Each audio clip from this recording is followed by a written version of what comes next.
प्रणाम मास्टर्स, सभी को मेरा मधु सोनी का कोटि कोटि प्रणाम। और सबका बहुत बहुत स्वागत है light and soul meditation group के हिंदी प्लेटफॉर्म पर। सभी का बहुत बहुत शुक्रिया, आभार जुड़ने के लिए कि आप अपना कीमती समय, स्पेस, ऊर्जा एक दूसरे पर बांटने के लिए और आगे बढ़ने के लिए तैयार हैं। आइए हाथ जोड़कर सबसे पहले सभी गुरुजनों को, दिव्य शक्तियों को, ईश्वरी शक्ति सत्ताओं को हम प्रणाम करें, उनका आभार प्रकट करें और फिर आगे बढ़े प्रार्थना करते हुए। सभी दिव्य शक्तियों को, ईश्वरी शक्ति सत्ताओं को, हमारे साथ मोस्ट हाई से जुड़े हुए सभी मास्टर्स, हर एक रेल्म के master, spiritual realm, astral realm, angelic realm, सभी किंगडम के masters, mineral kingdom, plant kingdom, animal kingdom, human kingdom, और साथ ही साथ सभी गुरु मंडलियों को, सप्तऋषि मंडल के मास्टर्स को, असेंडेड मास्टर्स को, सिद्धों को हमारा कोटि कोटि प्रणाम। Guardians of the galaxy, mother earth, mother nature, father universe, sun moon constellations, हमारी divine feminine and masculine energies, हमारे ग्रेट ग्रैंड मास्टर पितामह ब्रह्म ऋषि पत्री जी, महाअवतार बाबा जी और समस्त गुरु चेतना को हमारा कोटि कोटि प्रणाम, आभार कि आपके द्वारा दी गई हर एक नेमत का हम सब शुक्रिया अदा करते हैं। हम सब आभारी हैं कि आपने हमारी सुरक्षा हमेशा निरंतर रखी, हम सबको हमेशा गाइडेंस दिया, मार्गदर्शन प्रदान किया, हमेशा सत्य के मार्ग पर चलने की राह दिखाई, हम सबके जीवन को अलाइन करते हुए। हम सब आपके आभारी हैं कि आप हम सबको हमेशा आगे की ओर निरंतर हमें यात्रा की तरफ, अपनी आत्मा की यात्रा की तरफ हमें आगे बढ़ा रहे हैं, प्रगतिशील रख रहे हैं। हम आपसे यही प्रार्थना करते हैं कि जन्म पूर्व योजना, उद्देश्य जो भी हम लेकर आए हैं उन्हें हम पूर्ण कर सकें। हमारे जीवन और आत्मा की यात्रा से जुड़े हुए हाईएस्ट टाइम लाइन, उनके साथ हम आगे अलाइन हो जाएं और आगे बढ़ते रहें। आपसे यही प्रार्थना है मास्टर्स कि आपकी कृपा हम पर हमेशा बनी रहे, आपकी चेतना के साथ हम हमेशा निरंतर जुड़े रहें। जो ज्ञान, मेधा, बुद्धि, समझ आपने पाई वो हमें भी मिले। हम सब आपके आभारी हैं, आप हमें हमेशा सुरक्षा प्रदान करते रहें, हम सबको अपने जीवन में आगे अग्रसर करते रहें, सत्य के मार्ग पर चलने के लिए राह दिखाएं और प्रगतिशील रखें। बहुत बहुत धन्यवाद मास्टर्स। आज मास्टर्स हमारे साथ रश्मि सुतार जी हैं, और रश्मि जी हमारे साथ हमारे बीच में ध्यान कर रही थी, और हाल फिलहाल उनको ये आई चेतना की उनको गोंदावलेकर महाराज जी के बारे में उनको बताना है, और उनको महसूस हो रहा था, तो मैंने उनसे कहा कि चलिए आप भी करिए। सो बहुत बहुत स्वागत है रश्मि जी आपका। थैंक यू सो मच कि आपने ये इनिशिएटिव लिया कि इसके साथ जुड़कर आज हम सबको, हम गुरु उपदेश ज्ञान सरिता के मंच के माध्यम से, जो हमारे लाइट एंड सोल की एक सीरीज है, उसमें आज रश्मि जी हमें गोंदावलेकर महाराज जी, उनकी लाइफ यानी कि उनकी जीवनी और उनकी शिक्षाएं, उनके बारे में हम जानेंगे। रश्मि जी ये पूना में उनका जन्म हुआ था, महाराष्ट्र में, बेसिकली महाराष्ट्र से है, इंडिया में। और इन्होंने पुणे से ही इंजीनियरिंग पूर्ण की थी। उसके बाद ये आईटी प्रोफेशनल के जैसे काम करती थी, 8 साल पूना में किया, उसके बाद यूएस आ गई, शादी हो गई, और अब ये वर्जीनिया में है, उनकी 3 साल की एक बेटी भी है। सो मास्टर्स, आज हम रश्मि जी से आगे की जो गुरु ज्ञान है वो हम जानेंगे। सो ओवर टू यू रश्मि जी, बहुत बहुत स्वागत है आपका, धन्यवाद। Very warm welcome and all the very best. I know आपने बहुत अच्छे से तैयारी की है, सो आप जरूर हम सबको उस तरफ लेके चलेंगे। Over to you now. Okay, thank you. मेरी आवाज आ रही है सही से? ओके। सो सभी गुरुजनों को प्रणाम, सभी ध्यानी मित्रों को प्रणाम, आभार। Madhu ji, thank you for giving me this opportunity. Shri Brahma Chaitanya कुंदावलीकर महाराज, उनके गुरु तुकाराम चैतन्य जी और समर्थ रामदास, इनको मैं प्रणाम करके अभी मेरा ये सेशन शुरू करती हूँ। तो मास्टर्स, जैसे आप सब जानते हैं कि महाराष्ट्रीय संतों की भूमि रह चुकी है। तो वहाँ पे जैसे अनेक संत होके गए, संत श्री नामदेव, तुकाराम, जैसे बाद में गजानन महाराज, स्वामी समर्थ, वैसे ही महाराष्ट्र के सातारा जिले में गोंदावले गांव में एक संत और एक चैतन्य आत्मा होके गई। 1845 में उनका जन्म हुआ। उनका नाम है वही हमारे ब्रह्म चैतन्य श्री गोंदावलेकर महाराज। तो अभी मैं थोड़ी ब्रीफ में उनका इंट्रोडक्शन मतलब टाइप देती हूँ, और बाद में हम डिटेल में जीवनी देखेंगे। तो मतलब ब्रह्म चैतन्य महाराज जी का जन्म 19 फरवरी 1845 में हुआ। जैसे मैंने बोला, सांगली, सॉरी, सातारा जिले में गोंदावलेकर नाम का है, गोंदावले नाम का एक छोटा सा गांव है। तो उनका एक्चुअल सरनेम भूगरदरे था, लेकिन फिर जैसे वो प्रचलित हुए गांव के नाम से, तो गोंदावलेकर महाराज से जाने गए।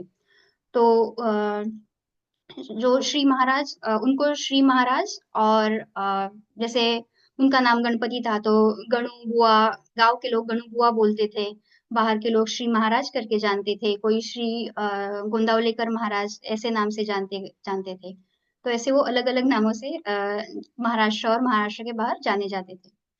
तो श्री महाराज भक्ति योग के समर्थक थे, और वो राम भक्त थे। तो उनकी शिक्षाएं समर्थ रामदास जी की शिक्षाओं से मेल खाती थी। तो जो राम नाम मंत्र है, जो मूल स्वरूप को श्री समर्थ रामदास को दिया गया था, तो ब्रह्म चैतन्य जी द्वारा वो अपनाया गया, और वही उनकी शिक्षाओं का केंद्र था।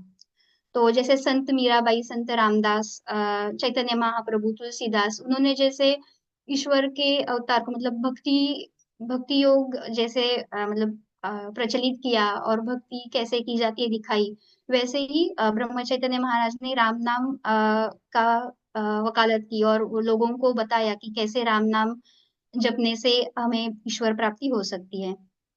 तो उनके गुरु थे जो तुकाराम चैतन्य बोलते हैं उनको।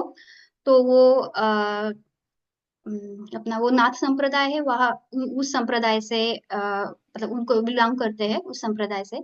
तो उन्होंने उनको राम मंत्र, जो त्रयोदशाक्षरी मंत्र है, श्री राम जय जय राम, वो उन्होंने इनिशिएट करते वक्त, मतलब अनुग्रह देते वक्त, दीक्षा देते वक्त दिया। और फिर उन्होंने वही लोगों को दिया और प्रचलित किया बाद में। तो आ, वही ब्रह्म चैतन्य महाराज हमेशा लोगों को भक्ति मार्ग पर लाने के लिए प्रवचन और भजन का इस्तेमाल करते थे। उन्होंने मतलब बाकी भी गोरक्षा, अन्नदान, इनको प्रोत्साहित किया। और जो महाराष्ट्र में वैदिक अनुष्ठान के पुनरुद्धार में भी उनकी एक प्रमुख भूमिका रही। तो अभी हम उनकी थोड़ी जीवनी को डिटेल में जानते हैं, और फिर बाद में मैं इनमें उनके टीचिंग्स को संक्षेपित रूप में बताती हूँ। तो श्री महाराज का जन्म एक बहुत ही पुण्यवान और ईमानदार घर में हुआ। उनके दादाजी लिंगोपंत घुगरदरे, तो वो एक बहुत ही नेक इंसान थे। और उनकी परिवार में 7 पुश्तों से पांडुरंग की भक्ति की जाती थी, जो पंढरपुर के विठल भगवान है उनकी। तो हमेशा भजन गाना, एकादशी पे पूरे रात भर भजन करना। फिर हर साल वो एक तीर्थ यात्रा रहती है, पांडुरंग की वारी जो कहते हैं, तो वहां जाना, ऐसे 7 पुश्तों से चलता आ रहा था। जैसे उनके दादाजी बहुत मेहनती थे, बहुत नेक इंसान थे। तो उस वक्त के मराठी शासक जो थे, उन्होंने उनको कुलकर्णी पद बख्शीश में दिया था। जैसे गांव का पूरा क्या बोलते हैं, लेखपाल बोलते हैं, हाँ, तो लेखपाल जैसे वो काम था, उनको बख्शीश में एक वाड़ा, मतलब बड़ा घर, और खेती मिली थी। तो वो पद वो संभाल रहे थे, और वो लोगों के बहुत मतलब पसंदीदा ऐसे बन गए थे। अ, हमेशा लोगों को मदद करना, और कोई भी समस्या हो, वो किसी को भी प्रॉब्लम में ना डाल के वो हल कर देते लोगों की समस्या। तो ऐसे वो बहुत ही नेक इंसान थे। तो बाद में जब उनकी एज बढ़ रही थी, तो भगवान एक बार विट्ठल भगवान उनके सपने में आए और बोले कि अब तुम्हें मेरे लिए पैदल यात्रा करने की जरूरत नहीं, मेरे पास आने की जरूरत नहीं, मैं ही तुम्हारे पास आता हूँ। तो उनके जो श्री महाराज के जो दादाजी है, उनके बारे में बोल रही हूँ। तो उनके सपने में वो आए, और उन्होंने एक जगह बताई। तो उनके बाजू में ही, खेत में ही। तो दूसरे दिन ही उन्होंने, लिंगोपंत जी ने खुदाई की, और वहां पे उनको विठल रुक्मिणी की एक सुंदर सी मूर्ति मिली। तो वो मतलब पालकी में बिठा के पूरे गांव में घुमा के फिर वो घर पे लेके आए, और वहां पे मूर्ति की स्थापना की अपने घर के बरामदे में। तो लिंगोपंत जी के बेटे राव जी, वो भी हमेशा ही भक्ति में लीन रहते थे। उनको भी इतना सांसारिक जीवन में इतनी रुचि नहीं थी। बट उनकी पत्नी थी राव जी, सॉरी, राव जी की पत्नी गीता जी, जो घर के कई काम भी संभालती थी और कुलकर्णी पद भी संभालती थी। वो उनके ऐसे बोलते हैं कि उनके हाथ के खाने में बहुत गुण था। गांव वाले बोलते थे कि आपके हाथ का खाना खाए तो हमारे सारे रोग भाग जाते हैं ऐसे। तो ऐसे उनके ये माता पिता है। तो लिंगोपंत के बेटे मतलब राव जी और उनकी बहू गीता जी, वो संभाजी नामक एक साधक थे, मतलब एक बैरागी थे, उनके यहाँ हमेशा जाते थे आशीर्वाद के लिए। तो एक बार गीता जी ने अपने वंश बढ़ाने की बात वो गुरु जी के सामने कर दी। तो उन्होंने आशीर्वाद में एक नारियल दिया और बोला कि राम नाम जपते रहो। तो वही फिर गीता जी ने वो प्रसाद का नारियल खाया और राम नाम जपती रही और कुछ ही दिनों में वो गर्भवती रही। तो गीता जी जब गर्भवती थी तो एक बैरागी रामेश्वर जा रहे थे, तो रास्ते में वो गोंदावले में रुक गए थे, तो उन्हीं के घर में रुके। तो जब वो गीता जी आई और उनके आशीर्वाद लेने के लिए आशीर्वाद लिया, तब वो बैरागी ने उनको देखा और बहुत खुश हो गए और वो बोले कि अरे मेरे लल्ला तू यहाँ है। मैं तुम्हारे दर्शन से तो यहीं पे धन्य हो गया, अब मुझे रामेश्वर जाने की कोई जरूरत नहीं है। तो मतलब तभी वो बैरागी सच में घर चले गए, वो रामेश्वर नहीं गए। तो तभी मतलब लोगों को और घर वालों को ऐसे लगा कि ये जो बालक बालिका मतलब जो आने वाला है वो कोई साधारण बालक नहीं होगा। तो ऐसे करके गीता जी के 9 महीने पूरे हो गए, घर में एकादशी का भजन चल रहा था। रात को वही गीता जी ने सबको कुछ चाहिए नहीं चाहिए देख के वो सोने के लिए चले गए। और फिर मतलब उनको प्रसूति पेन्स चालू हो गए और वेदना। और फिर उस एकादशी मतलब द्वादशी के दिन श्री महाराज का जन्म हो गया। वो दिन था 19 फरवरी 1845। और सुबह के टाइम पे उनका जन्म हुआ, अर्ली मॉर्निंग। फिर उनका नाम गणपति रखा गया। तो उनका पूरा नाम गणपति राव जी घुगरदरे था। और फिर उनको घर पे सब गणु बुआ सब मित्र वगैरह ऐसे नाम से बोलते थे, गणोबा। फिर उसके मतलब वो बड़े होते गए, उनको बचपन में 1-2 साल के ही थे तब से भजन और मतलब प्रार्थना वगैरह इनकी बहुत ही उनमें बहुत रुचि थी। तो वो जिद करते थे, जहां भी भजन सुनाई दे वहां पे लेके चलो, ऐसे जिद करते थे, बच्चे थे तब। तो और उनके मन में बहुत ही करुणा थी लोगों के प्रति। एक तो वो ऐसे दिखाई दिया कि जब वो 5 साल के थे तो उनके पिताजी ने पूछा कि मैं अगर तुम्हें 100 मोहरा दूं सोने की तो तुम क्या करोगे। तो उन्होंने कहा कि मैं ये तो सारी मोहरा गरीबों में बांट दूंगा। फिर बाद में और एक क्वेश्चन पूछा कि अगर तुम राजा बन गए तो तुम क्या करोगे। तो वो बोले कि मैं सारी प्रजा को मतलब खाना दूंगा, किसी को मेरे राज्य में कोई भूखा नहीं रहेगा, हमेशा अन्न छत्र लंगर ऐसे चलता रहेगा। तो ये उनकी मतलब ये सोच देख के सारे ही हैरान थे और सभी खुश भी थे कि इतना अच्छा बालक हमारे यहाँ आया है। तो फिर बाद में उनका उपनयन संस्कार हो गया। वेदों का ज्ञान देने के लिए शास्त्री जी घर पे आते थे। आ, और वो उन्होंने पाठशाला में भी उनको भेजा गया, वहां पे वो गणित वगैरह ये सब सीखते थे ताकि हिसाब किताब वो सब उनको करना आ जाए। वो बहुत बुद्धिमान थे। जैसे कि जैसे एक बार कुछ पढ़ लिया सुन लिया तो उनके दिमाग में सारा कुछ छप जाता था। उनको बहुत बाकी खेल भी पसंद थे, मित्रों के साथ बाहर खेलना, विटी दांडू, जैसे घोड़सवारी, तैरना, ये सारे उनके पसंदीदा खेल थे। लेकिन सबसे अनोखा एक खेल था उनका। तो वो क्या करते थे कि 3 छोटे पत्थर जैसे कंकड़ बोलते हैं वो लेके बैठते थे। अपने सारे मित्रों को बुलाएंगे, 3 पत्थर राम सीता लक्ष्मण करके ऐसे रखेंगे और एक रखेंगे उनके सामने हनुमान जी करके, और बस भजन अपना चालू कर दिया। तो ऐसे उन्होंने बचपन में बहुत सारे बार मतलब भजन करते थे मित्रों को लेके। स्कूल के बाद स्कूल टाइम में फिर कभी गायों को चराने के लिए लेके गए वहां पे खेतों में, ऐसे वो बहुत होता था। तो और एक बार उनके दादाजी ये मतलब 6-7 साल या 8 साल की उम्र होगी तब की बात होगी। तो दादाजी रात को उठे तो उन्होंने देखा कि बिस्तर में तो गणु नहीं है, अपने श्री महाराज नहीं है। तो फिर उन्होंने पूरे घर वालों को उठाया, देखा गांव में आसपास सभी जगह देखा, कोई नहीं था, गांव वाले भी जमा हो गए। फिर बाद में वो एक नदी किनारे ऐसे शमशान में जाके मतलब वहां पे मिले। तो फिर उनके दादाजी बोले कि यहाँ आने की क्या जरूरत थी, इतने रात को यहाँ पे जानवर हो गए, कुछ होगा। तो वो बोले कि यहाँ मुझे मतलब बहुत शांति मिलती है, जहाँ पे मैं भगवान का नाम ले सकूं।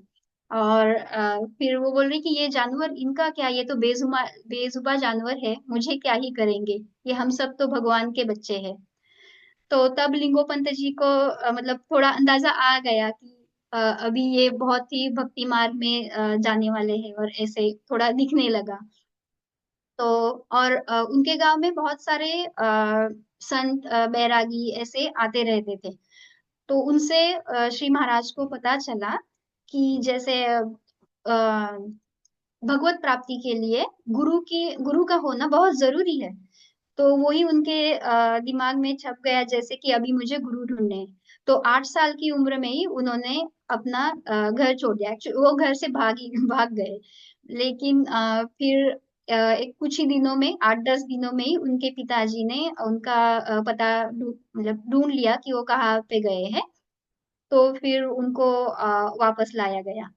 फिर दादाजी और उनके माता पिता, उन्होंने सोचा कि अभी इसको थोड़ा सांसारिक जीवन में लाना चाहिए, तो क्या करें। तो फिर उन्होंने उनकी शादी करने का तय कर लिया। तो 11 साल की उम्र में ही उनका विवाह हो गया। उनकी पत्नी का नाम सरस्वती जी था, वो भी बहुत गुणी ऐसे थी। तो उसके शादी के बाद ही थोड़े दिनों में उनके दादा दादी का देहांत हो गया। तो विवाह मतलब ऐसे हुआ कि विवाह के बाद भी उनको जो गुरु को पाने की लालसा थी, वो कुछ कम नहीं हुई। तो उन्हें फिर उन्होंने अपने जीवन को, उद्देश्य को जो पाना है, उसी के लिए अपना मतलब उसको अपना लक्ष्य बनाया। और फिर से अपने घर वालों को थोड़ी मतलब थोड़ा बताया कि अभी मैं गुरु शोधार्थ बाहर निकलने वाला हूँ। तो थोड़ी कल्पना देके वो 12 वर्ष की आयु में ही फिर वो गुरु ढूंढने के लिए फिर से निकल पड़े। तो उनके लिए गुरु ढूंढना इतना आसान नहीं था। उनको बहुत मतलब वो पर्वत पठार, घने जंगल, हिमालय, नर्मदा तीर, वहां पे नर्मदा के तीर पे, सो वहां पे उन्होंने मतलब इतना सारा भ्रमण किया। फिर उसके बाद कहीं जाके उनकी प्राप्ति हुई। तो इस भ्रमण के दौरान श्री महाराज ने तत्कालीन अधिकांश संतों से मुलाकात की थी। जैसे हरिपुर जिला के सांगली की साध्वी बाई राधाबाई, फिर मीरज के संत अन्ना बुआ, सटाना के देव मामलेदार, अक्कलकोट के स्वामी समर्थ, उमानाबाद के माणिक प्रभु, काशी के तैलंग स्वामी, दक्षिणेश्वर के रामकृष्ण परमहंस, ऐसे मतलब अनेक संतों से। लेकिन सभी ने उनको प्रेम दिया, लेकिन सभी वही बोले कि हम मतलब हम आपके गुरुपद में नहीं है, आपके गुरु कोई और है। तो ऐसे हुआ। तो एक छोटी सी स्टोरी है, जब वो स्वामी समर्थ से मिले थे, तो वो मैं बताती हूँ क्विकली। तो जब जो जिस दिन श्री महाराज स्वामी समर्थ से मिलने जा रहे थे कि वो ही अपने गुरु रहेंगे ऐसे करके, तो स्वामी समर्थ जी को पता चल गया कि वो आने ही वाले हैं। तो उस दिन ऐसे वो पूरे गांव में बोल रहे थे, मेरा बच्चा आने वाला है, मेरा बच्चा आने वाला है, देखो कोई किसी ने उसको कुछ बोला, कोई टोका तो देखो, आपकी कोई खैर नहीं। और उन्होंने अच्छा सा भोजन बनाया था उनके लिए। फिर जब श्री महाराज आए तो उनकी आयु कम थी। तो मतलब स्वामी समर्थ बहुत ही खुश हो गए कि ये एक छोटा सा बालक अभी ये गुरु शोध के लिए आया है। तो उन्होंने उनको प्यार दिया और अपने पास बिठाया, और फिर उनको बोला कि तुम एक बहुत अच्छे साधक हो, लेकिन मैं तुम्हारा गुरु नहीं हूँ, कोई और है। तो बाकी मतलब ऐसे भ्रमण करते करते सिर्फ बाद में अंततः वो गोदावरी नदी के तट पे बैठे थे, हताश होके थोड़ा। तो समर्थ संप्रदाय के श्री रामकृष्ण जी प्रकट हुए, और उनको कहा कि येड़े गांव में एक ये संत है श्री तुकाराम चैतन्य, उनके पास जाओ, वही तुम्हारे गुरु है।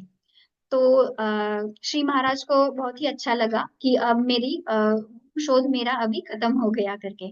तो वो येहड़े गांव में गए, और जब वो चैतन्य महाराज तुकाराम चैतन्य जी से मिले, तो वो बहुत ही खुश हो गए और उनको एक आत्मिक शांतता मिली कि नहीं, यही हमारे गुरु है अब। तो वो वहां पे उन्होंने 9 महीने बहुत ही गुरु की अच्छे से सेवा की, बहुत ही मतलब उन्होंने बहुत कष्ट उठाए ऐसे बोल सकते हैं।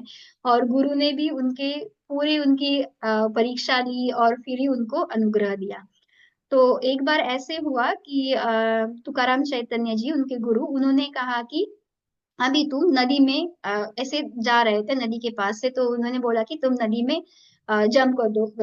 तो फिर श्री महाराज ने एक भी कोई क्वेश्चन नहीं पूछा, कुछ नहीं, और वो गए नदी के पानी में, और वो बाहर ही नहीं आए।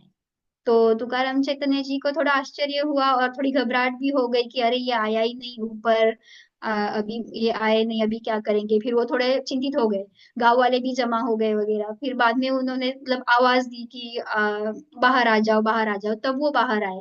फिर श्री महाराज बोले, गुरुदेव आपने आज्ञा तो नहीं दी थी बाहर आने की, आपने बस अंदर जाने के लिए बोला था, तो मैं अंदर ही रुका। फिर और एक बहुत ही कठिन परीक्षा थी उनकी। तुकाराम चैतन्य जी ने बोला कि एक तीन बच्चे खेल रहे थे एक जगह पे।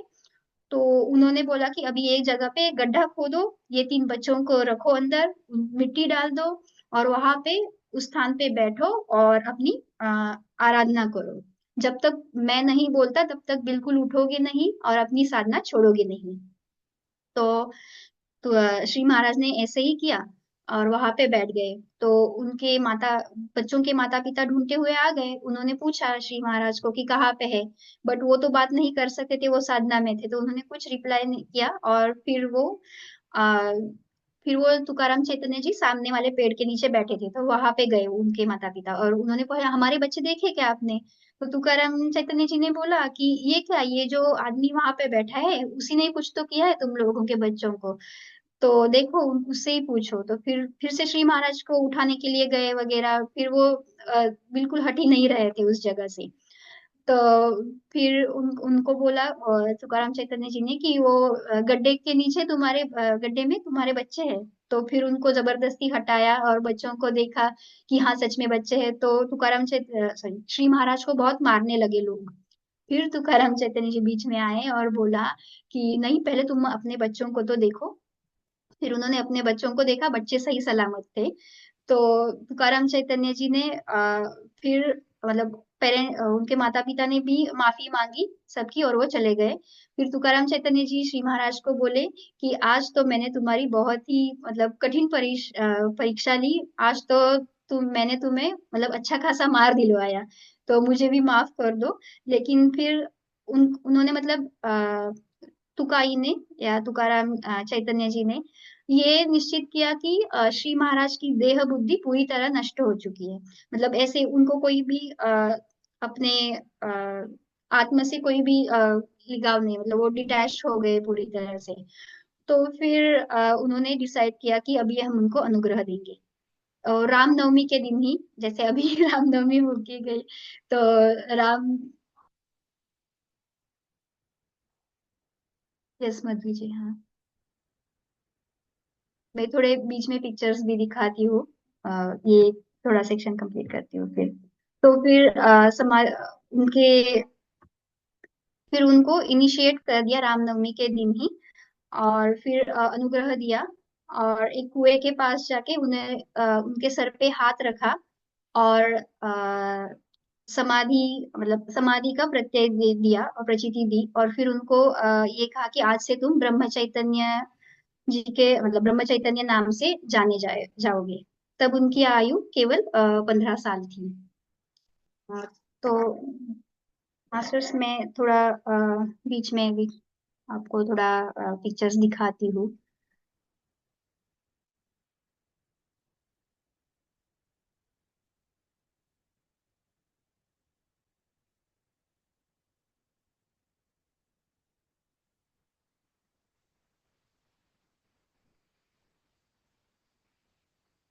आप देख पा रहे हो, मैं विकिपीडिया की एक इमेज दिखाती हूँ। यस।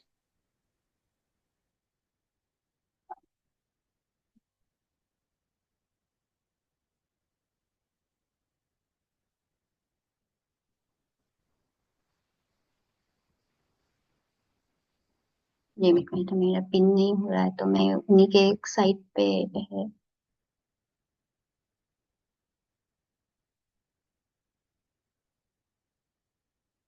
तो ये मतलब ये इनकी मैं साइट पे ही थोड़े से फोटोज दिखा देती हूँ। तो ये श्री महाराज का एक ओरिजिनल फोटो है यहाँ पे।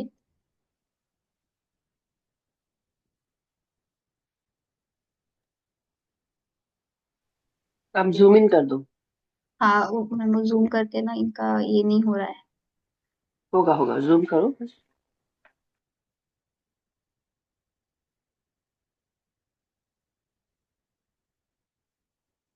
दिख रहा है आपको मेरा?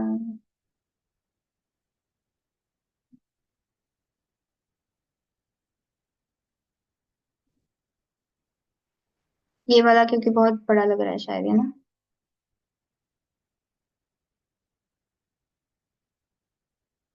बहुत बड़ा है, थोड़ा सा छोटा करो और उसको जो स्क्रीन है ना थोड़ा ऊपर ले जाओ, ग्रीन वाला पार्ट। हाँ, वो एक्चुअली उनकी वेबसाइट है ना, तो वो मैं उसको कुछ नहीं कर पा रही हूँ। आप एक काम करो, गो बैक, गो बैक। हाँ। ये टोटल बैक जाओ, उसमें जहाँ पे पिक्चर्स दिखा रहे थे ना खूब सारे थे, ओके। जो फॉर हाँ और पिक्चर्स पे जाइए और उस जी, पे। ये वाला, अच्छा, मैं यहाँ पे खोले थे मैंने। हाँ, अब इसको जूम करो, इसको जूम करिए। या फिर विकिपीडिया, इसको जूम करूँ? No no, just just zoom.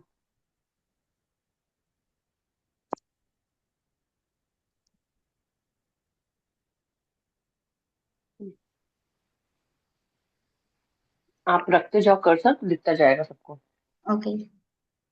बताते जाओ। और थोड़ा ऊपर। हाँ, तो यही कुछ श्री महाराज जी के पिक्चर्स है। हाँ, और फिर जैसे मुझे एक्चुअली उनके मंदिर के फोटोज, वो मैं बाद में एक बार दिखा ही देती हूँ फिर। ये साइट पे तो नहीं हो रहा है ना? हाँ, मुझे सेंड कर दो। ये साइट। नो, जो पिक्चर्स है ना वो सेंड कर दो आप। हाँ, मैं उनके साइट से ही दिखा रही थी मुझे, ओके। वेबसाइट पे। तो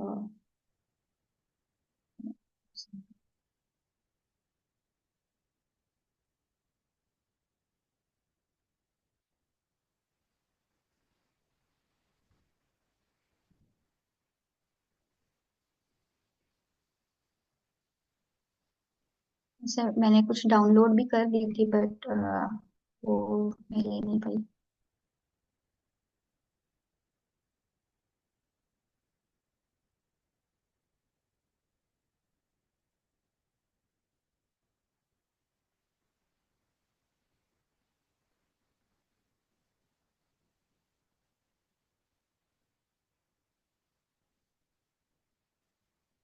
मैम, आप शेयर कर रहे हो या फिर मैं आगे का कर दूं थोड़ा? You didn't share me, share it with me, आपने शेयर किया मुझे?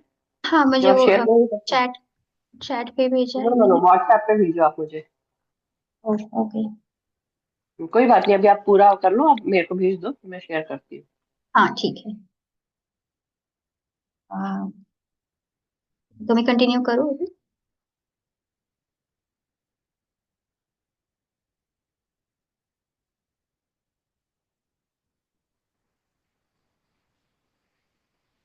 हाँ ma'am, Pushpa ji hand raise कर रही है।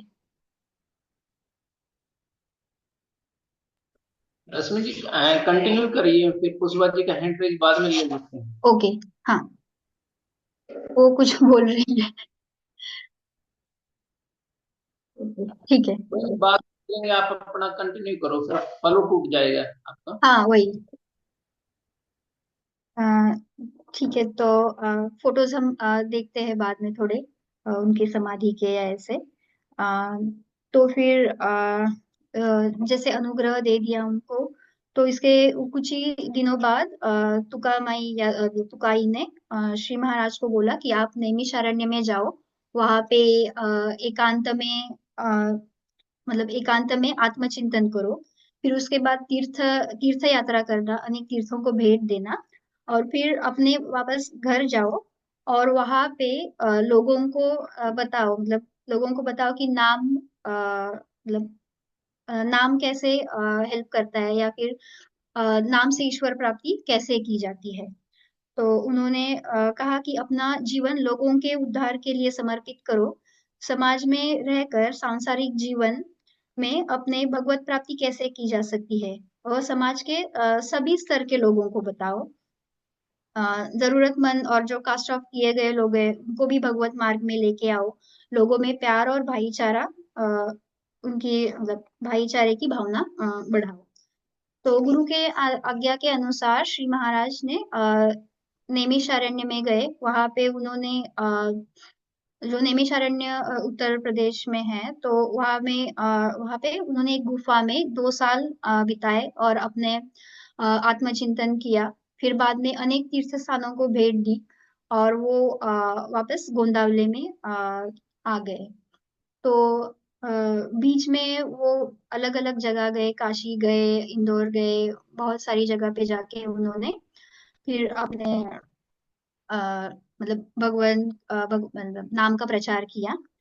फिर जब वो घर पे वापस आए, तो वो 9 साल के बाद आए थे, तो अपने गांव में गए और अपने घर के सामने जाके उन्होंने भिक्षा मांगी।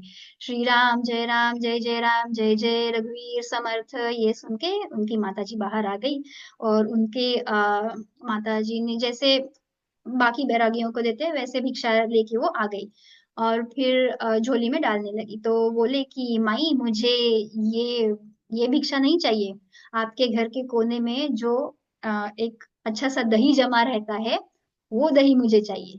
तो श्री महाराज को ये घर का लगाया हुआ जो थिक ऐसे दही था वो बहुत पसंद था। तो उसी आशा में उनकी माताजी हर रोज दही जमा के रखती थी कि एक दिन आएंगे और हम उनके देंगे। तो उस दिन श्री महाराज ने वही मांगा। तो फिर उनकी माताजी ने ऐसे देखा कि अरे ये तो अपना गणु है, तो बोले, अरे गणु, तुम इतने सालों बाद आ गए। फिर पूरे गांव में घर वालों में बहुत ही मतलब आनंदित हो गए सभी लोग। फिर बाद में उनकी वो पत्नी को भी घर पे लेके आ गए। तो ऐसे लगा कि बाहरी जीवन से मतलब आम जीवन में वो बस गए हैं, क्योंकि उन्होंने बाद में कुलकर्णी पद भी संभाल लिया। गांव का कारोबार देखना, लोगों को मदद करना, किसी के कुछ झगड़े है वो छुड़ाना, और सभी खुश हो जाए, ऐसे उनके निर्णय रहते थे। बट ये कुछ ज्यादा दिन चला नहीं। जल्दी उन्होंने अपने कुलकर्णी पद का काम दूसरे एक आदमी को संभालने के लिए दे दिया, और वो अपने फिर से भक्ति में लीन होना उन्होंने शुरू कर दिया। फिर बाद में वो उनकी पत्नी के साथ अपने गुरु के दर्शन के लिए जा रहे थे। तो तब उन्होंने दर्शन लिए अपने गुरु जी के उनकी पत्नी ने आशीर्वाद मांग लिया उनकी गुरु से कि मुझे पुत्र प्राप्ति चाहिए। तो फिर तब महाराज कुछ नहीं बोले, तुकाई ने वो आशीर्वाद भी दे दिया, लेकिन वापस लौटते समय महाराज जी बोले कि ये अच्छा नहीं हुआ, तुमने अशाश्वत की प्राप्ति अशाश्वत के आशीर्वाद मांगा। तो उन्होंने कहा कि अब हमें लड़का हो जाएगा, मतलब हमें पुत्र प्राप्ति हो जाएगी, लेकिन उसमें वो कुछ अल्पकाल ही रहेंगे, उनकी आयु ज्यादा नहीं होगी। तो फिर मतलब उनकी पत्नी सरस्वती जी, उनको भी बहुत बुरा लगा कि ऐसे नहीं करना चाहिए था। तो बोले, प्रायश्चित्त में अब मैं क्या करूं, बोल तो दिया, अब तो कुछ नहीं कर सकते। तो फिर उन्होंने अपनी पत्नी को भी राम नाम दिया, उनको जपने के लिए कहा। तो वो भी अपनी पत्नी को जोगिन बना दिया। तो फिर वो नासिक में वो अपनी साधना करते थे तब दोनों भी। फिर उसके बाद साधना वगैरह हो गई उनकी, और फिर उनको वापस अपने घर भेज दिया। और वो थोड़ी और शायद वो नैमिषारण्य या काशी कहीं तो कहाँ चले गए, मुझे इतना याद नहीं। तो फिर उनने पत्नी को अपने वापस भेज दिया। फिर वो भी बाद में अपने घर गए, उनको बाद में पुत्र प्राप्ति भी हुई। लेकिन जैसे बोला था वो अल्पायुषी था, और उस जल्दी ही उन्होंने संसार को छोड़ दिया। फिर उसके बाद उनकी पत्नी को भी मतलब पत्नी की प्रकृति खराब होने लगी। जैसे लेकिन जैसे उनको पता चला कि अब मेरा अंतिम काल आ गया है, तो उन्होंने वो बहुत ही शांतिपूर्ण स्वीकार किया। जिस दिन उन्होंने देह छोड़ा, उस दिन उन्होंने अपने मतलब श्री महाराज के माता पिता को नमस्कार किया। सुबह नहा के श्री महाराज के चरणों का अमृत पिया और अपने स्थान पे आके बैठ गई। और उन्होंने ध्यान में मतलब ध्यान में बैठ गई और अपने प्राण त्याग दिए। तो उसके बाद में उसके कुछ समय बाद उनके पिताजी का भी देहांत हो गया। बीच में उनके छोटे भाई और अब उनकी बहन, उनका भी देहांत हो गया। तो उनके घर में मतलब श्री महाराज एक ही उनके मतलब बच्चे लड़के थे।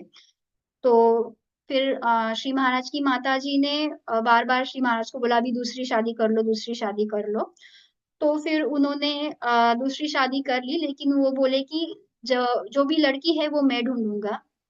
तो उन्होंने माताजी ने हाँ कर दिया।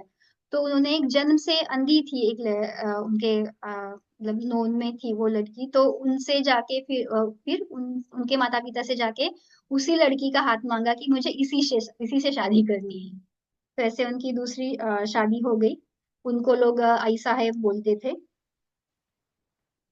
तो ये सब उनके घर की का मतलब घर पे चीजें चल रही थी। और फिर बीच में 1800 लाइक 1877-76 में एक बहुत बड़ा अकाल पड़ा था। तो उसी क्षेत्र में मतलब काल का ही क्षेत्र माना जाता है, तो कभी पड़ जाता है वहां पे अकाल। तो परिस्थिति बहुत ही गंभीर थी। तब श्री महाराज ने अपने घर के धान्य कोठार खुले कर दिए लोगों के लिए। अपने जो खेत थे वहां पे जो अकाल के टाइम के जो कामकाज रहते हैं, जैसे मिट्टी एक खेत से दूसरे खेत में डालना, वैसे सब काम निकाले। और जो भी काम करने के लिए आता, उसको एक कटोरी भर आमटी मतलब सब्जी और एक बड़ी भाकरी, जो बड़ी रोटी रहती है, वो सबको देने चालू कर दिया। गायों के मतलब गाय भैंस जो रहते हैं उनको खाना वगैरह वो सब की वो सब देख रहा श्री महाराज ने ही। तो जो भी वहां पे आया उसको खाना मिला, कोई भूखा नहीं रहा। और इस मतलब इन ज्यादातर दिनों में श्री महाराज हमेशा दौरे पे ही रहते थे। जैसे इंदौर गए, काशी गए, थोड़े मतलब नॉर्थ इंडिया वो साइड भी जाते थे वो। वहां पे लोग उनको दक्खन का साधु नाम से पहचानते थे। तो इंदौर में उनके बहुत सारे शिष्य हो गए। उनमें से दो जाने जाने वाले शिष्य है, वो है श्री आनंद सागर और श्री ब्रह्मानंद। तो और जीजीबाई करके एक उनकी भक्त थी। और उनकी उनकी लड़की श्री महाराज की बहुत लाडली थी। तो उसके वो जब प्रेग्नेंट थी, तो एक छोटी सी वहां पे कहानी है कि श्री महाराज इंदौर में थे और तभी उसके डिलीवरी टाइम था। तो वो बहुत ही अशक्त पतली सी लड़की थी, जो जिसको बहुत डिफिकल्ट जाएगी वो बच्चे की डिलीवरी। तो वो उस दिन मतलब जिस दिन पेन स्टार्ट हुए तो बहुत मतलब ऐसे हो गई कि अब मैं सह नहीं सकती, श्री महाराज को बुलाओ, श्री महाराज को बुलाओ। तो वो वही पास मतलब पास में ही थे। तो उनको उनकी माता जी जीजीबाई बुलाने के लिए गई श्री महाराज को। तो श्री महाराज बोले नहीं, मेरी कमर में बहुत दर्द है, मुझे एक चद्दर दो। और वो चद्दर लेके सो गए ऐसे, और जीजीबाई वही रुकी। तो फिर थोड़ी देर में ही उन्होंने श्री महाराज ने एक अपने हाथ से बच्चे उठाया अपनी गोद से और उनकी माता जी को दिया। मतलब जो जीजीबाई सॉरी जो ताई थी जीजीबाई की लड़की, उनके बच्चे की डिलीवरी श्री महाराज के इधर मतलब उनके गोद में हो गई। तो उन्होंने बच्चा उठाया और जीजीबाई को दिया। जीजीबाई ने वो बच्चा जाके ताई को दे दिया कि ये लो। तो ताई जब उठी तो बोलती है कहाँ गए श्री महाराज, तो यहीं पे थे, मैंने जब बच्चे को जन्म दिया। तो फिर श्री महाराज आए और बोले ताई तुम अभी आराम करो, वो फिर बाद में सब ये कर दिया। तो ऐसे श्री महाराज की अनेक लीलाएं थी। उन्होंने जो भिल्ल जाति समाज है, जो आदिवासी समाज बोल सकते हैं हम, जंगलों में उनको चोरी चकौती करना मतलब बंद करवा दिया। और उनको भी राम नाम दिया, उनको भी बोला कि आप भी अच्छे काम किया करो। फिर अनेक लोगों को ऐसे जो भी भक्त थे लोगों को मदद की। उन्होंने अपनी लीलाएं दिखाई, लेकिन वो भगवान ने उनसे करवा दी थी। तो कई लोगों की तबीयत ठीक, मतलब तबीयत में सुधार लाना वगैरह ऐसे, और उनको राम नाम देना, ऐसे बहुत ही श्री महाराज ने मतलब लोगों को हेल्प भी की और राम नाम का प्रचार भी किया। तो श्री महाराज ने राम नाम का प्रचार प्रसार किया, सामान्य जनता को प्रापंचिक जीवन के साथ परमार्थ साधने का मार्ग दिखाया। उन्होंने सदाचार, नामस्मरण, सगुण उपासना, अन्नदान और प्रेम भाव पर विशेष जोर दिया। तो 1990 से श्री महाराज बड़े पैमाने पे गोंदावले में ही रहने लगे। ओके। तो अभी एक पहला अध्याय हो चुका, हम ऐसे बोल सकते हैं कि जब वो बाहर थे, तो जैसे 1990 से वो हमने मतलब वो गोंदावले में रहने लगे, तो लोगों का आना जाना बढ़ गया। तो उसके बाद से एक काइंड ऑफ दूसरा अध्याय हो रहता है कि जिसमें गोंदावलेकर महाराज ने ज्यादातर अपने कार्य गोंदावले में किए। तो वो कार्य हम नेक्स्ट सेशन में देखते हैं फिर। Thank you so much Rashmi जी। बहुत अच्छा से आपने बताया, पहली बार आपने करा है और उस हिसाब से आपने बहुत बहुत अच्छा किया है। और बहुत अच्छे से आपने पूरी कहानी, जीवनी और चरित्र उनका बताया है। Thank you so much. Definitely आप ने आगे का भी प्रिपेयर किया हुआ है, बट अब जैसे टाइम हो गया है, सो नेक्स्ट टाइम हम जरूर सुनेंगे। तो रश्मि जी चाहते हैं कि वो उनको अभी कहीं निकलना है कुछ समय के बाद, तो इसलिए वो चाह रही थी कि उसकी जाने के पहले वो एक और अध्याय कर पाए। अगर हम अगर किसी की डेट अगर आपको लगे तो वो उससे आप ले सकते हैं, तो आप उस दिन कर सकते हैं। Okay, whatever makes thank you. Easy हो जाए आपके लिए, कंफर्टेबल। हाँ सो बट बहुत बहुत शुक्रिया। और कुछ पिक्चर्स जो हैं वो आप हाँ। सबने अभी रश्मि जी के द्वारा जो उन्होंने दिखाई थी वृंदावलेकर महाराज की, वो आप देख भी सकते हैं। और नैमिषारण्य की जो बात बता रही थी, नैमिषारण्य लखनऊ के पास, सीतापुर के पास एक टेम्पल है, जो बेसिकली ऐसा कहा जाता है ब्रह्मा जी ने उस टेम्पल की ब्रह्मा, विष्णु, महेश एंड सती, तो सती का जो शरीर है छिन्न भिन्न विष्णु जी ने किया था। एक तो ये कहानी है उसके साथ जुड़ी हुई उस टेम्पल के साथ। और दूसरा, ब्रह्मा जी ने अपना जो चक्र है वो जब पृथ्वी पर फेंका, तो बोला जहां पर ये जाएगा वहां जाकर लोगों को बसना है। तो उस जगह 33 देवी देवता उनके चक्र में ऐसे जो चक्र में निवास करते हैं, और इसलिए वो उस टेम्पल को पूजा जाता है। सो ये भी एक कहानी है। But thank you so much Rashmi ji कि आज आपने इतने समय लेकर बहुत अच्छे से आपने पूरी जीवन चरित्र बताया। और हम आगे चलकर उस उनकी टीचिंग्स भी जो है वो भी समझेंगे, जानेंगे। और जो कहानी थी कि हमको शाश्वत को मांगना है, अशाश्वत को नहीं मांगना है, वो भी एक बहुत बड़ा मैसेज है master. So thank you so much Rashmi ji once again. और थैंक यू। किसी का कोई प्रश्न, Pushpa ji now we can take your hand raise, और फिर उसके बाद अम, शायद पुष्पा जी को फोटो नवीन जी। दिखानी थी। Yes, hmm. Naveen ji you have to take over now. एक मिनट है। विष्णु, विष्णु।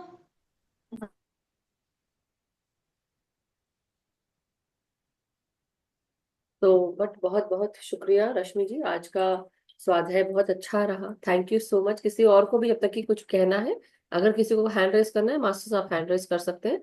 और नवीन जी फिर ध्यान में लेकर जाएंगे। रश्मि जी म्यूजिक शेयर कर देंगी today. Rashmi ji is told कि वो कर, उनको इन्हें बता दिया है ऐसे करना, तो आपको दिक्कत नहीं आएगी नवीन जी। आपको सिर्फ ध्यान कराना है, वो ऑफ कर लेंगी। सो जिनके पास भी लैपटॉप है प्लीज थोड़ा मुझे बता देंगे, so that it will be easy, कि हमें ज्ञात रहेगी बाई चांस कभी किसी की जरूरत पड़े तो हम आपका भी आपकी हेल्प ले सकते हैं। जिनके पास लैपटॉप हो और वो यूज कर सकते हैं तो let me know. Okay masters, in the mean time किसी का कोई प्रश्न, कोई शेयरिंग था? एनीबडी? पुष्पा जी या मेरे तो गोंदले बाबा के बारे में था। गोंदले बाबा की ओरिजिनल फोटो मेरे पास है। वो मेरे हाँ, वही गुरु मुझे हैं। लगा। हाँ, वो मेरे एक्चुअली गुरु हैं, उनकी वजह से आज बैठी हूँ मैं। कितनी खुश हो गई आज, मेरा 5 किलो खून बढ़ गया। मुझे पता था आप हाँ। बोलोगी, क्योंकि मैंने वो आपकी वो वीडियो क्लिप जो मधु जी ने 2-3 दिन पहले चलाई थी कि आपने ध्यान करते वक्त, तब आपने गोंदवले महाराज का नाम लिया था। तभी मैं समझ गई थी कि आज आप आ जाओ। नहीं, और और जरूर आपके गुरु रहे हो। मुझे पुष्पा जी ने बताया था, तो मैंने उनको बताया कि रश्मि जी 2 दिन के बाद गोंदावलेकर महाराज के बारे में स्वाध्याय करने वाली है, बताया था गुरु उपदेश में, आपको कहा था मैंने। हाँ, क्या बोला था आपने मेरे को? अच्छा, एक बहुत अच्छी चीज बताती हूँ रश्मि आपको। मैंने भी सपने में नहीं सोची थी, बहू से इतनी बढ़िया उन्होंने अपनी फोटो चित्र बनवा के लिया है। जबकि कभी बहू ने ब्रश हाथ में नहीं लिया, कभी भी बहू ने ब्रश हाथ में नहीं लिया है। इतना सुंदर फोटो बनाया, बताती हूँ, मेरे को बड़ा करने को नहीं आता। 1 मिनट, बिंदनी, कुछ नहीं, आपको बड़ा बिंदनी, करना है, आपको बस उसको बड़ा डिलीट करना है करना है। फोटो। आओ ना था के।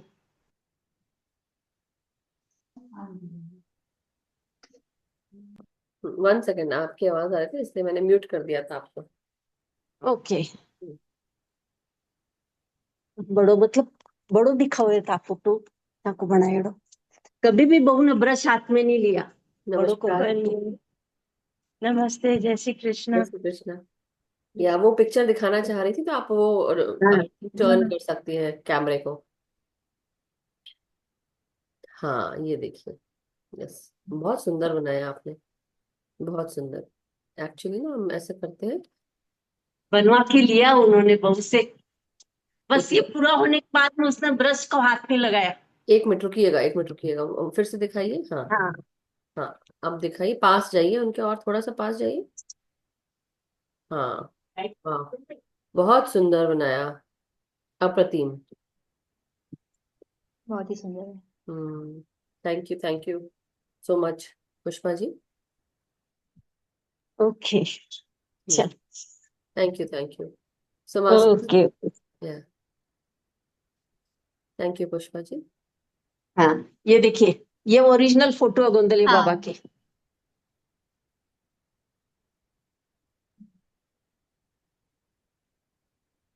वाह। ये तुका माई, हाँ उनके ग्रुप ब्रह्मानंद बाबा। हाँ। है। आपके यहाँ सभी के दर्शन हो गए। Thank you so much. ये पिरामिड। क्या बात, amazing. Thank you Pushpa ji, thank you so much. Okay, okay. मैं तो खुश हो गई, मालूम है कि आज तो इतना सुना था। हा हा हा हा, मजा आ गया मेरे को। हाँ, जल्दी नेक्स्ट वाला भी कर देती हूँ, तब ज्यादा फोटो दिखाऊंगी मंदिर के वगैरह। I'll tell you how to do it, Rashmi ji. But anyhow, thank you so हाँ, much, Pushpa ji. Let's move forward now. हम सब अब आगे ध्यान में जाएंगे, मगर अगर किसी को कुछ शेयर करना हो तो नवीन जी कैन हेल्प। तो Naveen ji, you take over now. मैं रश्मि जी को होस्ट है, आपको मैं होस्ट बना के। ठीक है जी। और मधु ji, thank you once again. और आपका सभी को कि आपने धन्यवाद। इतने अच्छे से आपने किया, बहुत अच्छा लगा कि आज हमने कुछ एक जो हम सब किसी के इनके बारे में नहीं ज्यादा जानते थे, मुझे 2 लोग से पता चला। एक तो पुष्पा जी और आपसे, कि गोंदावलेकर महाराज देखा जरूर है मैंने, लेकिन मैंने ऐसे मतलब याद नहीं इनका नाम क्या है, पता नहीं था।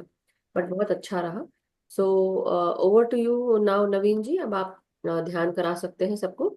और मास्टर्स, इसके बाद हम सब क्वेश्चन आंसर्स जो भी रहेंगे तो कल हम कर सकते हैं, बट अभी हम ध्यान में बैठेंगे। So we have time now. Naveen ji, आप शुरू कर सकते हैं, आप शेयर कर दें म्यूजिक तब तक कि मैं हूँ। हाँ, ओके। मास्टर्स, जिन्होंने ब्राह्मण कैप लगानी है वो ब्राह्मण कैप लगा लीजिए। पानी पीना है वो पानी पी लीजिए। अपने चश्मा को उतार दीजिए। बिल्कुल सुखासन में आलती पालती मार के बिल्कुल आराम से बैठ जाइए। हाथों की उंगलियों को आपस में मिला लीजिए। अपने लैप में रख लीजिए। आंखों को कोमलता से बंद करिए। मार आंखें बंद करके ना ऊपर देखना है ना नीचे देखना। हम आवाज आ रही है?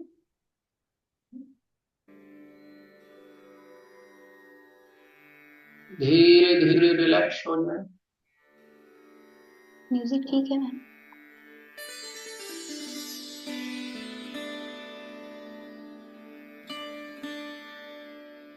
रिलैक्स।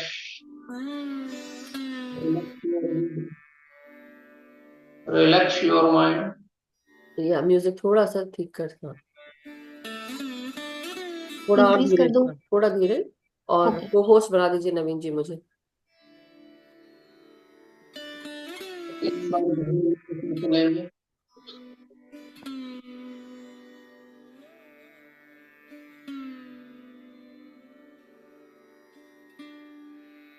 ये ठीक है मैम।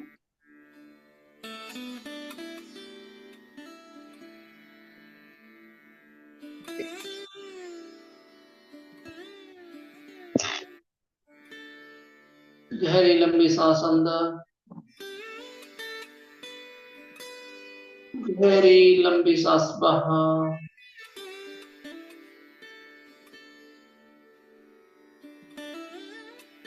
फिर से गहरी लंबी सांस अंदर, गहरी लंबी सांस बाहर।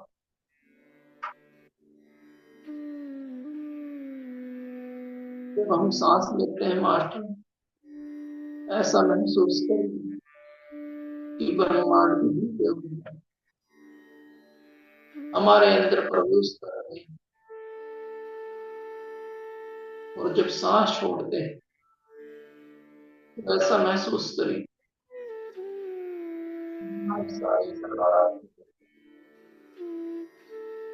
बाहर निकलती जा रही है। मास्टर और फिर से गहरी लंबी सांस अंदर,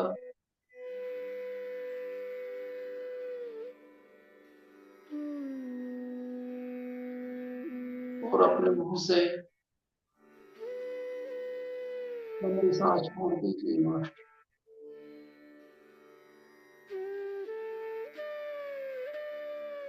इस पल में आज अपनी सांसों को सामान्य बनाए रखें मास्टर। अब सांसों के साथ कोई छेड़छाड़ नहीं। सांसें जैसी चल रही है वैसी चलने दे मास्टर। धीरे धीरे शरीर के सभी अंगों को ढीला छोड़ दे मास्टर।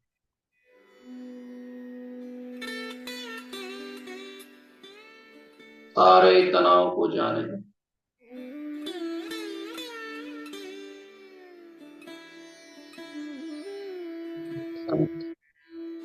केवल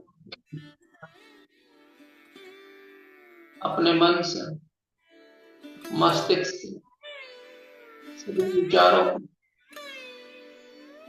बाहर निकाल दीजिए मास्टर।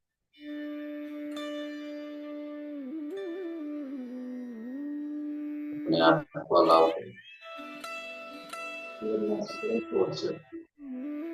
ध्यान में रखना। दौरान मुझे कुछ नहीं चाहिए, कुछ करने वाला नहीं।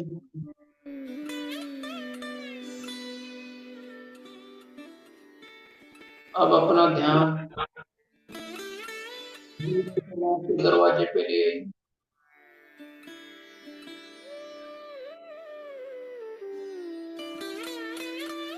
अपने संपूर्ण ध्यान अपने सांसों को बनाए रखिए मास्टर। सांसों के आने जाने का ध्यान। हमें अपने पास्ट, प्रेजेंट, फ्यूचर से दूर हो जाना है। पूरी तरह रिलैक्स हो जाए।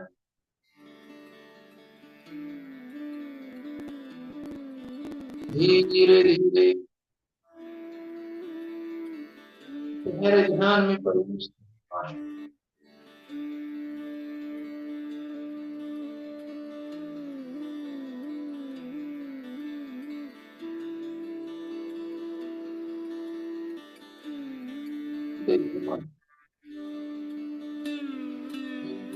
हमारे सांसें सूक्ष्म होती जा रही हैं।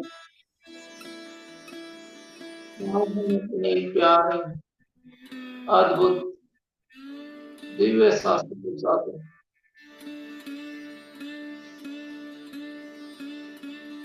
आज हमें अपनी संस्कृति का बहस अपने अंतर में किया, ध्यान सांसों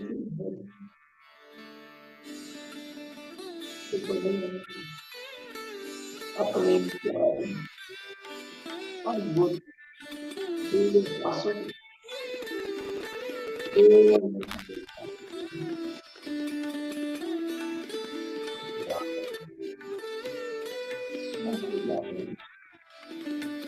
बस सांसों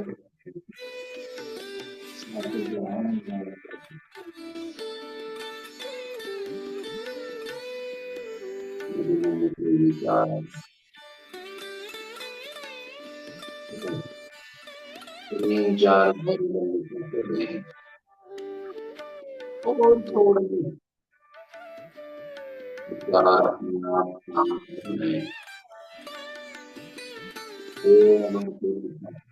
देवा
देखिए मास्टर्स,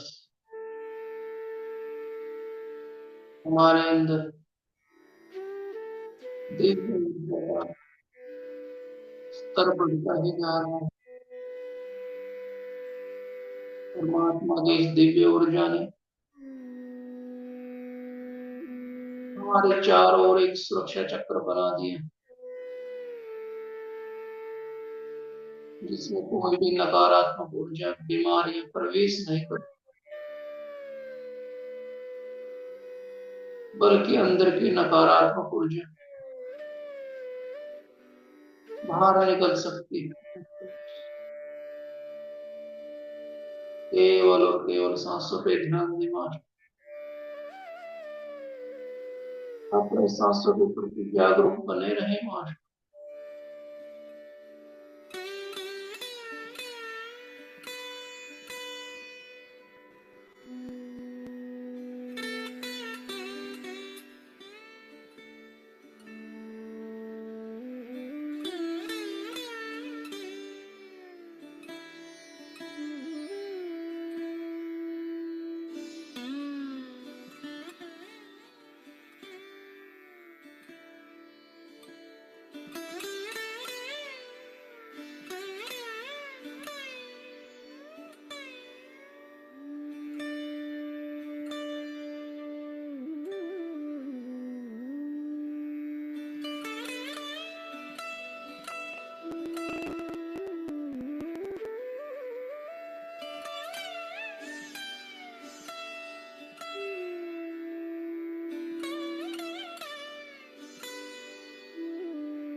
देखिए मास्टर, शांति जिसे हम चारों ओर खोज रहे थे, वह शांति हमारी है।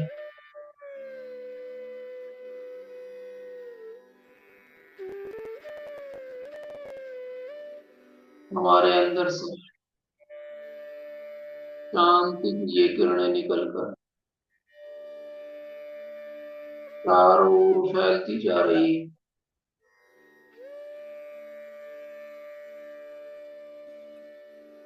जिस प्रकार से सूर्य की किरणें चारों ओर,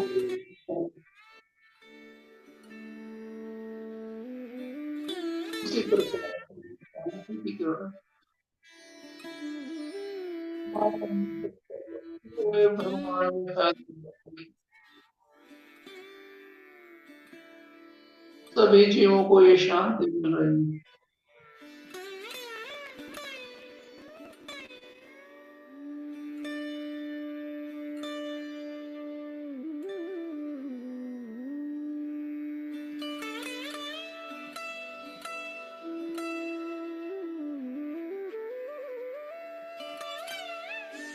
हमें तो परमात्मा का ज्ञान, शांति, शक्ति,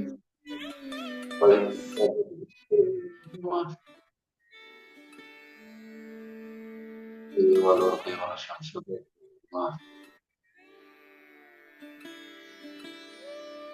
अपने अंदर के प्रकाश को महसूस करिए।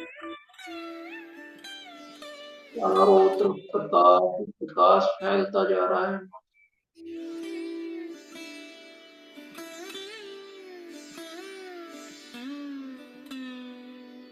अपने गहरे ध्यान में प्रवेश करते रहिए मास्टर।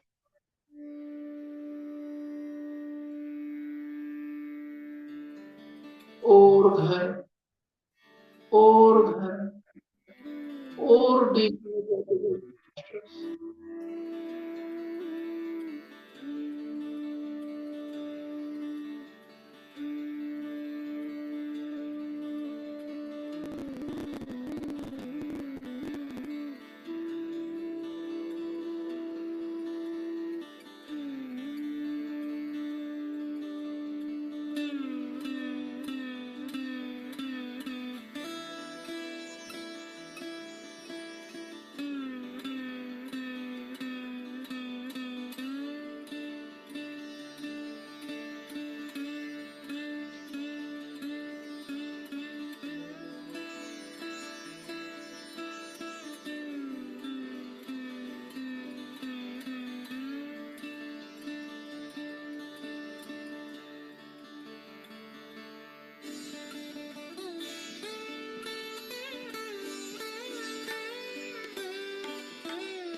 मास्टर्स,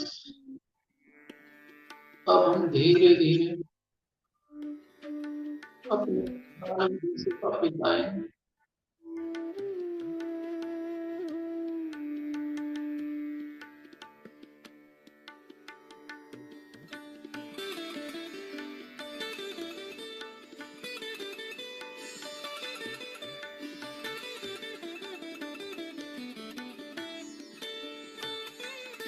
परमात्मा के प्यार और ऊर्जा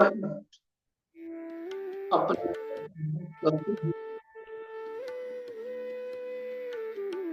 अपने आप को चेतना में महसूस करिए मास्टर।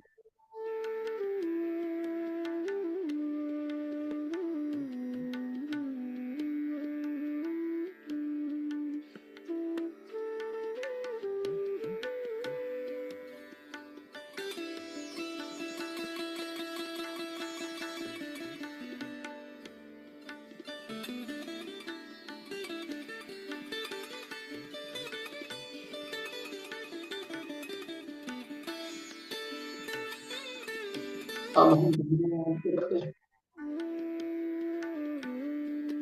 हमारे भावनाओं में बने रहिए सभी मास्टर।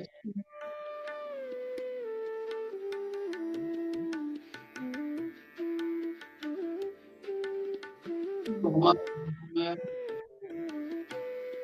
प्रेम पूर्वक हमें अपने जब आपको प्रेम पूर्वक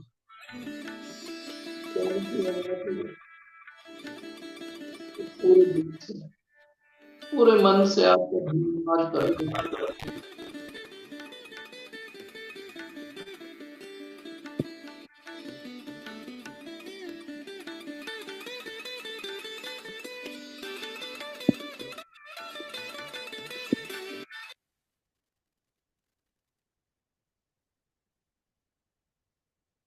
अपने आप को महसूस करिए, अपने आसपास के वातावरण को महसूस करिए मास्टर। हाथ पैरों की उंगलियों को महसूस करिए, अपने ऊर्जा भरे हाथों को खोलते हुए 5 सेकंड के लिए अपनी आंखों पर रखिए मास्टर।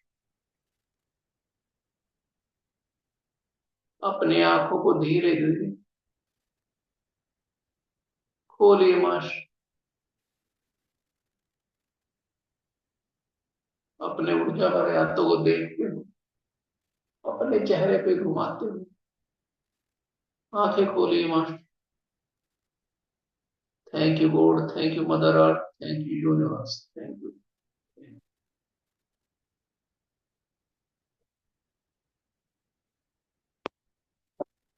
मास्टर्स।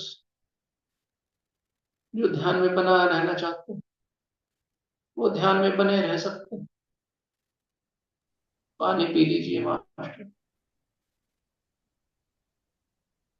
आप सभी का बहुत बहुत धन्यवाद, आभार। रश्मि जी का भी बहुत बहुत धन्यवाद इतने सुंदर ज्ञान के लिए।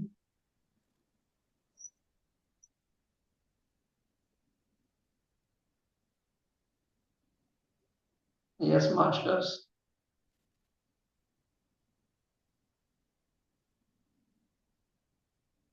कोई अनुभव शेयर करना चाहते हो या कुछ कहना चाहते हो तो हैंड रेज करिए।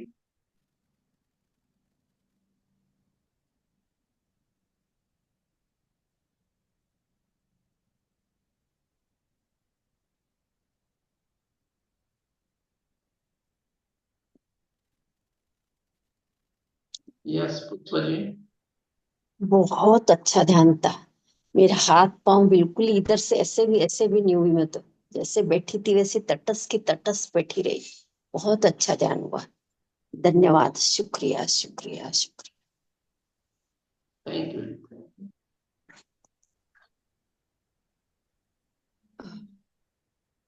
श्री यस राम। बहुत ही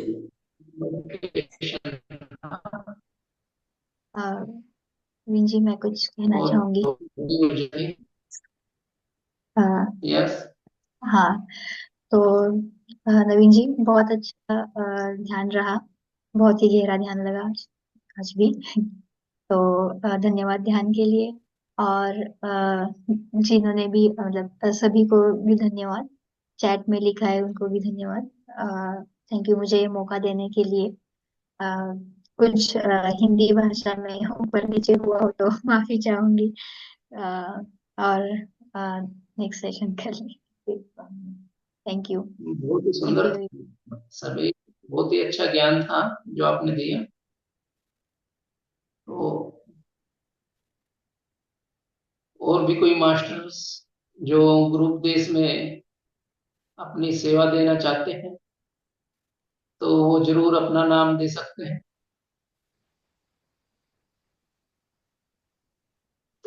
ठीक है मास्टर्स, फिर हम सेशन एंड करते हैं। कल फिर से मिलेंगे नए ज्ञान और ज्ञान के साथ। इस ब्रह्मांड में रहने वाले सभी जीवों का मंगल हो, सबका कल्याण, सभी स्वस्थ रहें, हम सब प्रेम प्रकाश ध्यान ज्ञान के साथ आगे बढ़ते रहें, सभी को अध्यात्म से जोड़ते रहें। Thank you God, thank you mother earth, thank you universe.